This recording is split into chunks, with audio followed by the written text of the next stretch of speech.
Yo, yo, yo, yo, welcome back. NBA Cast, Steve-O, what it do? What up? What up? Hey, listen, NBA playoffs are here and we're going through the NBA playing right now as we speak. Um, I know a lot of people have been off and on interested in the NBA. A lot of injuries have gone down. We've had 10 less games, this year due to COVID, obviously. So it may be a few people that aren't really sure how the plan works. Steve, you want to go ahead and explain to them real quick how the plan is going to work? All right. So basically, a lot of people, I think as fans, for one, I think more fans like it as opposed to players. I don't think the players really enjoy the playing tournament because of you can literally let a 9, 10 seed, 9 or 10 seed get into the playoffs, which we're not accustomed to. As fans, we get more basketball, more meaningful basketball. Mm-hmm. So basically, the playing tournament, though, you got from both conferences, you got the 7 and 8 seeds, and then the 9 and 10 seeds. The 7 and 8, that's basically a automatic playoff berth. Whoever wins that game is automatically in the playoffs. They're the seventh seed, and then the loser of that will play the 9 and 10 from that conference. And basically, that 9-10 seed game is an elimination game. So that game, obviously, it means a lot more than the 7-8 because the loser has another chance. Where the 9-10, you lose, you're out. Right, right. So I I mean, mean, it's me personally, I'm a fan of the playing game. I think like I said. I think most fans are going to be a fan of it. yeah, I really think that it's a pretty good idea. Um, as a fan, do you see this sticking? Uh, I really hope it does. I want it to. I hope it does. Um, it'll depend on how much ratings they get.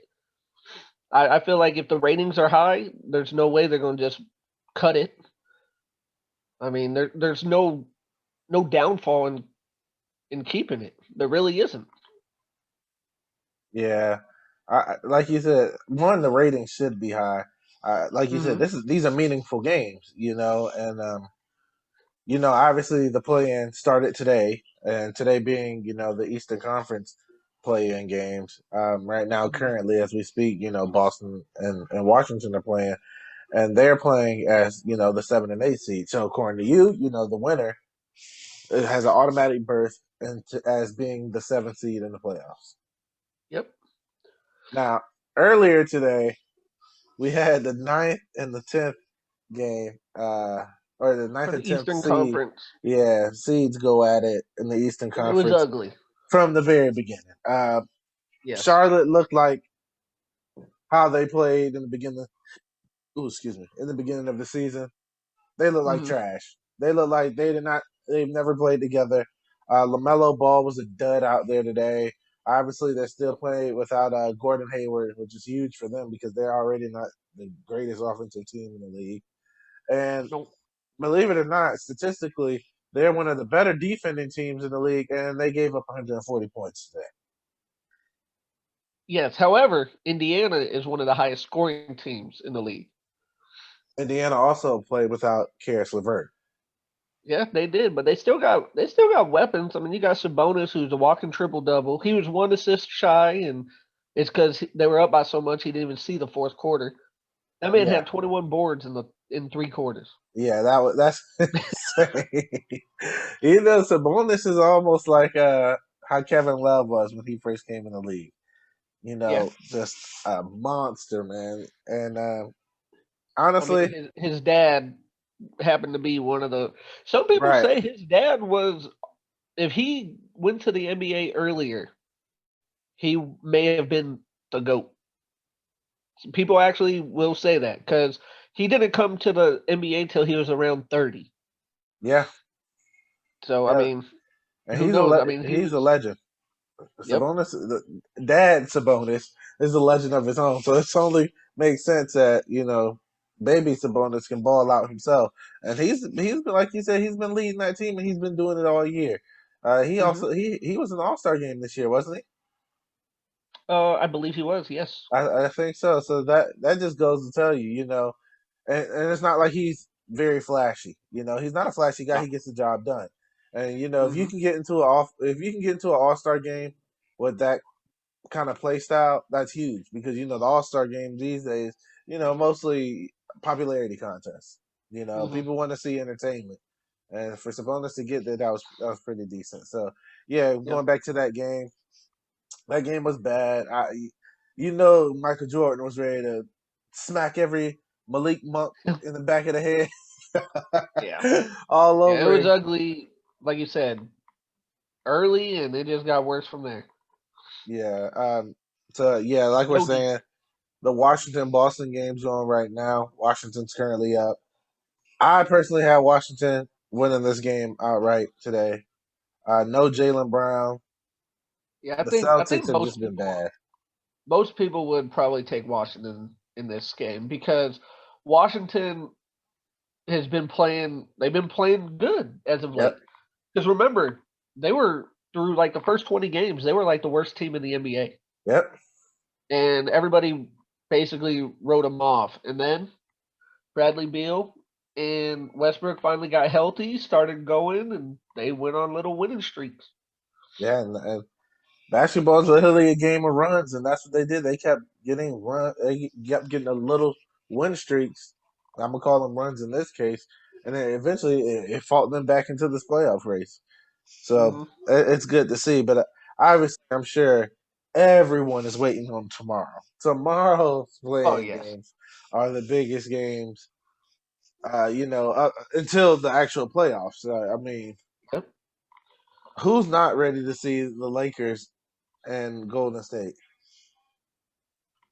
Everybody's ready to see that. I, I don't know how you can't. I mean, me personally, I can pass on the Spurs Grizzlies game. It I kind of want to watch that because it's youth versus coaching. is, but So I got the youth pulling it out there. most people will have the youth in a one game winner take all basically one game elimination game. The youth usually will prevail. Now it's that's gonna be tough, nonetheless. When the old head on the other side is Pop. Yeah, Popovich. Yeah, Eh, I mean, he's. I don't know. The Spurs just been so. They've been up a and roller down. coaster this year, Yeah, man. They've they've been been a so roller up and down. coaster. But I mean, when you have a coach like Pop, when you have guys like that on your sideline, those guys are good enough to win you one game. Yeah, They can and win then you one game by themselves. So yeah, I mean, it's not going to be easy. It's not going to be. I don't see it being a walk in the park at all. And I wouldn't even be surprised if the Spurs pull it off. But I just don't have it. I don't have them doing it. I don't think I do either. I mean, DeRozan, you got Dejounte Murray, you got Keldon Johnson, who's been doing pretty good as of late, and Sheldon then, has looked really good. but I just can't see it because Memphis, you got Jaren Jackson Jr. He's Yep. finally back, and that is a very very critical part of their offense or game plan in general. And then obviously you got John Morant, Jonas Valanciunas, he's been balling. Brandon Clark, He's Dylan Brooks. That Yep, that team is very well put together. They're just young. yes.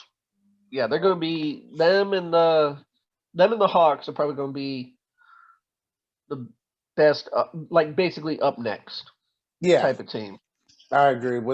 Without like having to spend money on big names and just Hmm. grow their youth, they're the two teams that I expect to look forward to making the biggest leap forward without having to add a big name free agent. Exactly. And like I said, the game everybody wants to see, the Lakers and Golden State. LeBron and AD will LeBron both be Curry. playing. Curry Goat will be playing. Who you got in that one? Obviously, I have the Lakers. You Oof. can't go a healthy Bron, a healthy AD. Well, I mean, maybe not even so healthy AD because he ended up limping off the court towards the end. LeBron ain't healthy either. He's already said his ankle won't ever get to 100%. He's just making excuses Exactly. left and right. man, stop right now. Don't make me start. They gonna win this game because at the end of the day, you got two top five players in the NBA, and it's offensively, it's really just Curry. It's really just Curry. You keep So you need. Curry I in mean, check. hey, Wiggins has actually been doing Wiggins good as has of his the last month. Wiggins has He's his averaging over days. 20. Yeah, He's averaging over 20, and he had what like let 39 the other day, right? uh, not last game, but yeah, the game before, yeah, yeah, he balled out. But I don't know. In an elimination, not an elimination game, but in a one game scenario, ooh, it's tough to not bet Curry. It really is because Curry could go off for 50 anytime. He can. I just don't And think then, it's enough. and then you got Draymond, man. Draymond, he has been. I know, obviously, Draymond people has look been for it, Draymond's style, Draymond's game, Draymond's skill set, Draymond's stats have not fallen off. The reason everybody just started randomly hating on him is because when Clay goes down, he was forced to have to be able to shoot more. He was forced to have to try to be a scorer because they didn't know who was going to have to step up to become that scorer. but he's not Because even doing that though. that's not what If he you, was never supposed to do. But everybody tried to expose him again all over again, like we didn't know that he couldn't shoot. but that's not what I'm saying. I'm saying like he's become like the facilitator in that offense. Which is what Like he should have been Curry from the plays a very lot of beginning. off ball now. Which is utilizing Curry at his best. Even when it's Curry and Clay on the court, I've always said them two running off ball is unstoppable. Especially when you got Yeah, a guy like Draymond who can lead your show. Steph yeah. and Clay should never be bringing the ball up. Honestly, I mean, obviously Steph should bring it up sometimes, but them at their full strength. You make Steph run around off ball, have Clay run around off ball. That's why they became, you know, championship caliber teams. Then as soon as Clay gets back, guess what? They're right back up there in the race for the championship all over again. Yeah, So you're right. You're right. And for one game, that mother I'm Steph. gonna have to take the Warriors, man. I'm gonna have to take the Warriors because we don't know how healthy either AD or LeBron are. We really don't. Because remember, LeBron tweaked his ankle. I don't think it was anything serious last game, but he tweaked his ankle and didn't come back in. I mean, I I know it know. was against the Pelicans B team, and they're up by like 15 or something at the time, but I don't know. I gotta go Warriors in that one. But what's crazy is the Warriors, like halfway through the year, they got destroyed by Toronto by 50 something. Yeah, I know. And at that point, I mean, Curry obviously was hurt. People were debating should they just shut him down and just basically tank. And then here they are in the eighth seed, and in a normal year, they would be a playoff team. Yeah, And now they have to fight for the playoffs, which I actually like. I like that about the playing game. yeah. I'm really hoping the playing game stick because I think it's it's going to stick for at least 3 to 5 years minimum. I and don't see it going away after this year or after next year. And see that's my thing. If it sticks for 3 to 5, I think it's gonna stick for a while. The main thing is gonna be is it gonna stick past this year because so much has changed in the last 2 years or the last two seasons. Due to Mhm. COVID, So with everything progressing along, we'll just have to see what kind of route the NBA takes. But I mean, so far, even though the first game was a blowout, today, I still think the playing game is going to be very beneficial to both fans, and I think it'll be beneficial to owners and the NBA itself when it comes to financial uh, Yeah, effects. So, yeah, that's I true. mean, that's all I really Well, have for these playing games. I'm just ready to see them. I'm ready for them to get going. exactly. Yeah, I'm more excited about tomorrow's. Like you said, the Western Conference playing games are way more intriguing than the Eastern Conference. Yeah, Because Indiana, Charlotte, mm, That's almost just like a normal regular season game. That nobody sees that as like a playoff type game. And Mm-hmm. then you got Washington, Boston. I mean, Westbrook, Tatum. Yeah, that's got some intrigue to it, but then you got in the West, you got Curry versus AD and LeBron. Then you got John Morant versus the Spurs. I mean, Grizzlies youth versus Popovich coaching. I Mm-hmm. mean, you got a lot there. But the Yeah, one thing, every game has a headliner essentially. exactly, the one thing that I would say about the play-in tournament, I don't like how the Spurs, they're like almost, what are they, like, I want to say they're like 5 games back of the Yeah, ninth seed. I think there should be a cutoff limit. Like they got to be within like 2 games back to be able to make the play-in tournament. So in okay. this scenario, like you don't have a 9-10. You have the 9 seed, and then the 8 and 9 play, and then the winner of that will play the 7th seed. Or you don't even have to do that one, I guess. You Or just have one play-in game for that yeah, last you just spot. have one playing game, yeah, for that one. But I don't like how a team that's down 5 games has a chance to make the playoffs. Because Yeah, I mean, hey, in a regular season, that Warriors Memphis game that was played Sunday, that had like the biggest playoff implications. If it was a yeah, normal playoff, because that was literally winning your in. yep.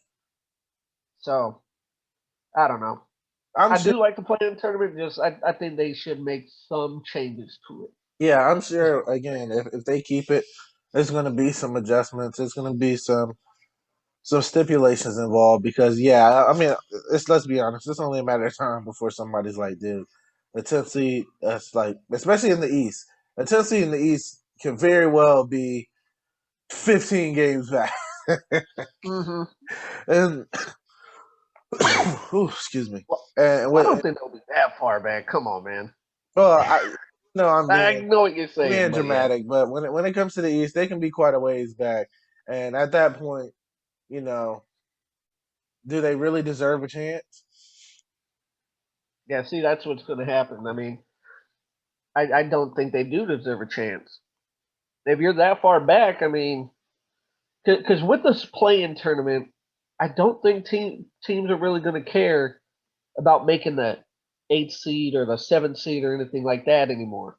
You're going to have those teams that are like the quote unquote bottom feeders. They're just going to be trying to play for 10 because that's all they have to do now, I'm not gonna and they say may they may I would. do more load management, I guess. Okay, that I can see. I can definitely see more teams doing more load management because they know that they can afford to slip up and get to the play-in game.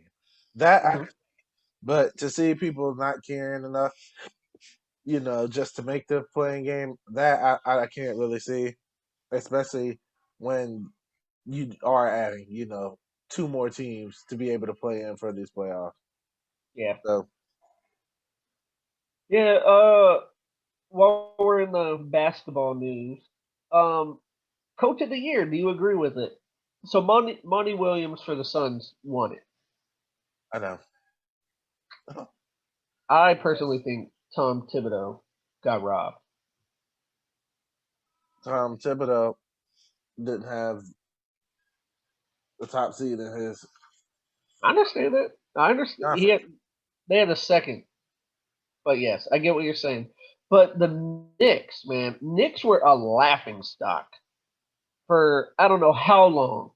Basically since Melo left, they've been a laughing stock in the East, and Thibodeau brought them to a 4th seed and has a top 3, top 1 defense in the league in one Yeah, season he. without even doing that big of a roster haul. Like a lot of people from last year's team are still on that team.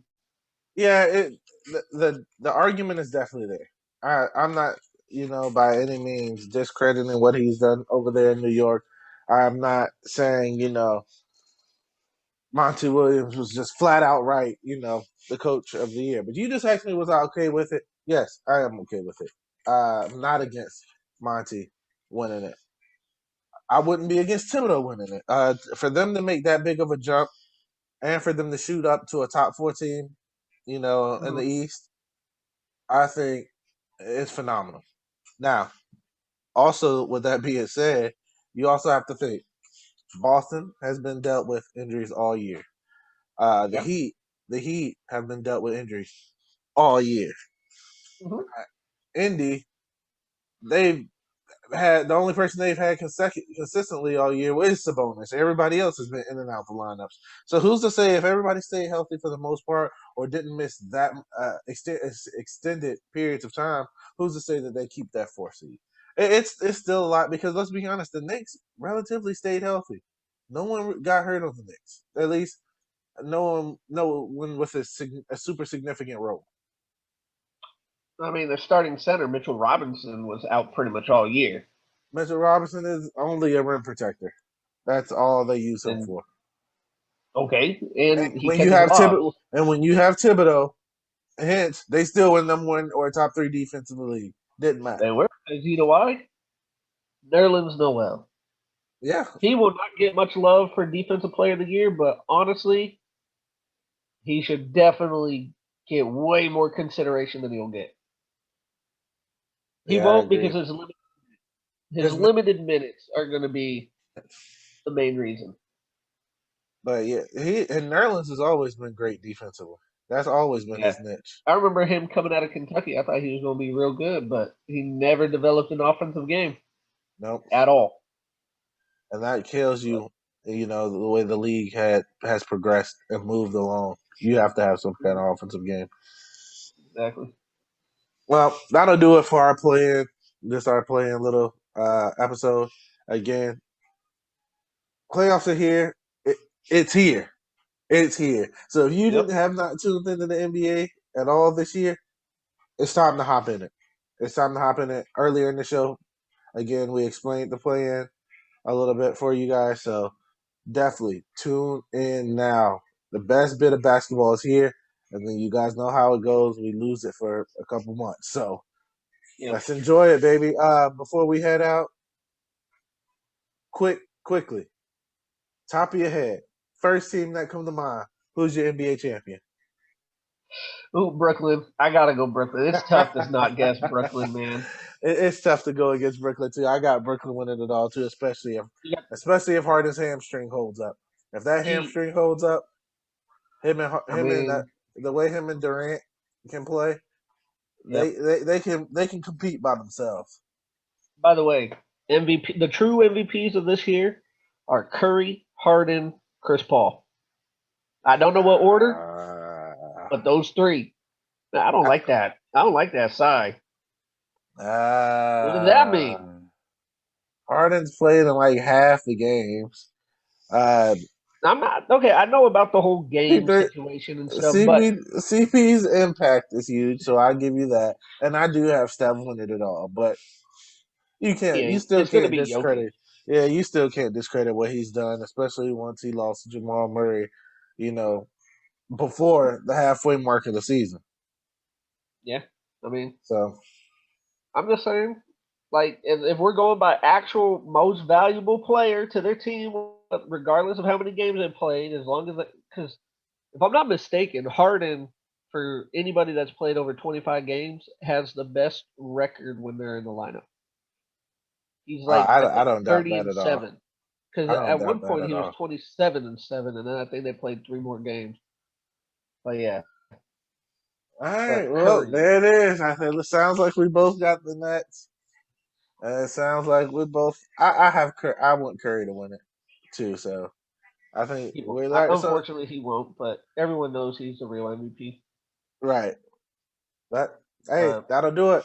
Play-in time. Let's get it.